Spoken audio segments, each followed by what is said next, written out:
Do you like seeing only 10 feet in front of you?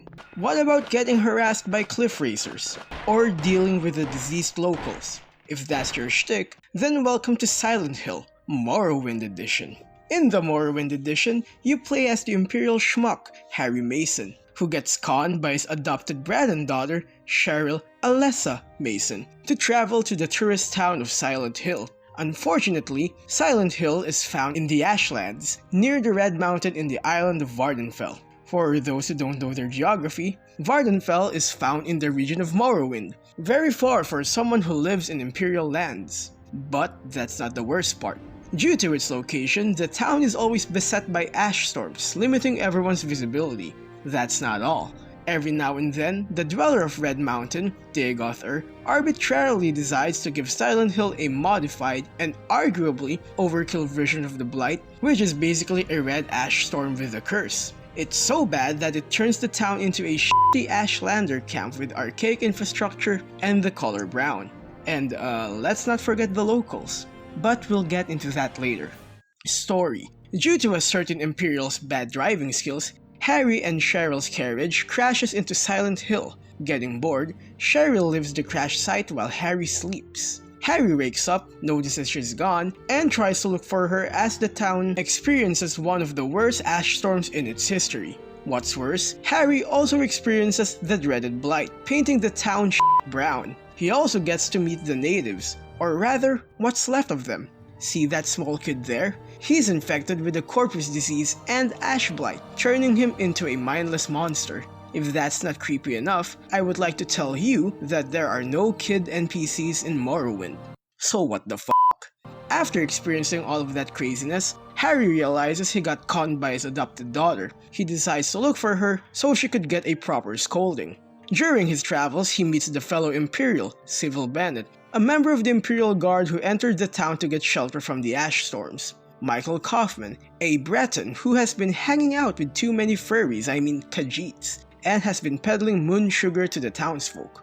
Lisa Garland, the beautiful Altmer who was down on her luck and decides to work in Silent Hill.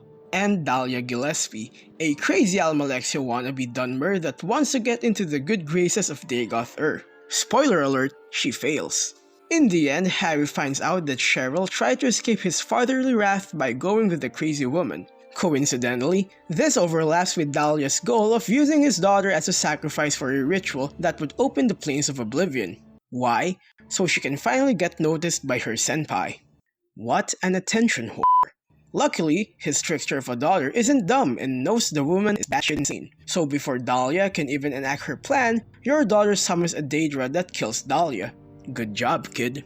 But before Harry can reach her, Cheryl decides to do one last act of childish defiance. She casts a spell that reverses time on her body, turning her back into a baby. All of that just so her father won't ground her with no Mages Guild for 2 weeks. Well, at least we get to see Dahlia get killed. That's a consolation. Gameplay. Silent Hill Morrowind Edition plays extremely different from its parent. Instead of being able to explore the entire Vardenfell with complete freedom, you're instead limited to the different locations of the town while following the linear story beats of the game. There is a complete genre shift from an open-world RPG game to a survival horror game. In all honesty, it's not a huge shift, rather, it's apropos. Have you seen the stuff you can experience in Morrowind? Slavery, prostitution, drug trade, the local creatures, and of course, the natives. If that's not enough, there are some Argonians that decided to become swamp dwellers than the local farming tools. But how does the game play? Well, like its parent, it can be janky as hell. While it's definitely more stable and less prone to game-breaking features, that doesn't mean you can't ascend to godhood and put this game in its place. But in all seriousness, the game decided to either borrow the weird stuff of Morrowind or put their own spin on things, making Silent Hill a good example of a game of its time. For example, Harry has momentum-based tank controls. That means he controls like a tank and he f***ing accelerates like a tank. He can overshoot his actual destination or, as forbid, bump into an enemy. It's like you have the boots of blinding speed, but they made it suck. No wonder you move so damn slow in Morrowind. Not to mention Silent Hill's love for Dutch camera angles, bringing you a cinematic feel at the expense of f***ing up your sense of direction. God bless the Germans. As for combat, it's super streamlined. There are no magic spells, but honestly, who the fuck needs them when you have an assortment of melee and ranged weapons that auto-aim at enemies? Trust me when I say that melee is not worth it until you get the Dremor Power Axe, a monster of a weapon that puts the locals to sleep.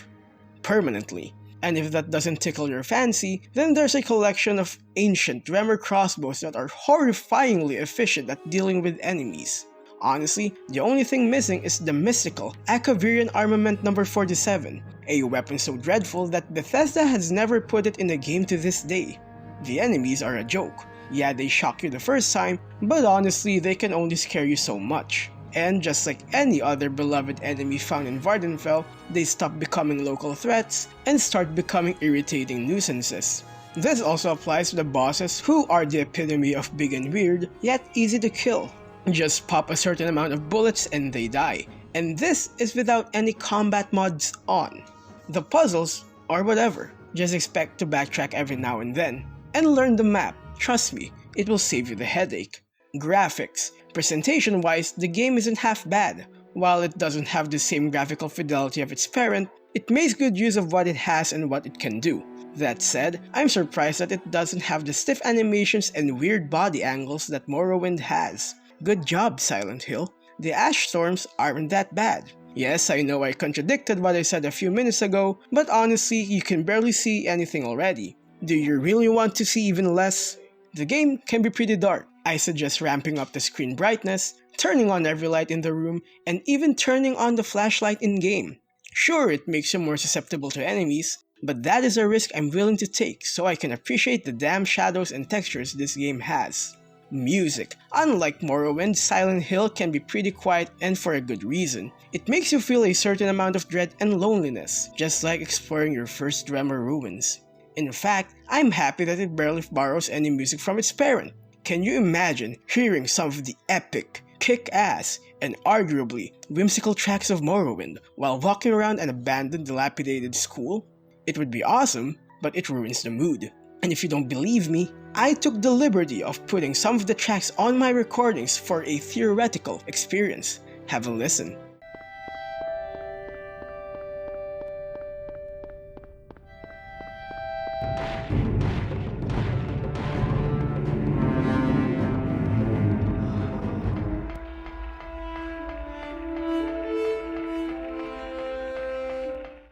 On second thought, I'm wrong. Silent Hill is a must-play game in my inflated, egotistical, and shitty opinion. It provides a good sneak peek, a taste of what to expect for your upcoming excursions to the entirety of Vardenfell. Now that I think of it, Silent Hill is a demo, and a very good one at that. While the experience between the two can be summed up as vastly different, it doesn't change the fact that you will encounter the same hardships, the same story, and the same bullshit. Bravo, Todd. Bravo.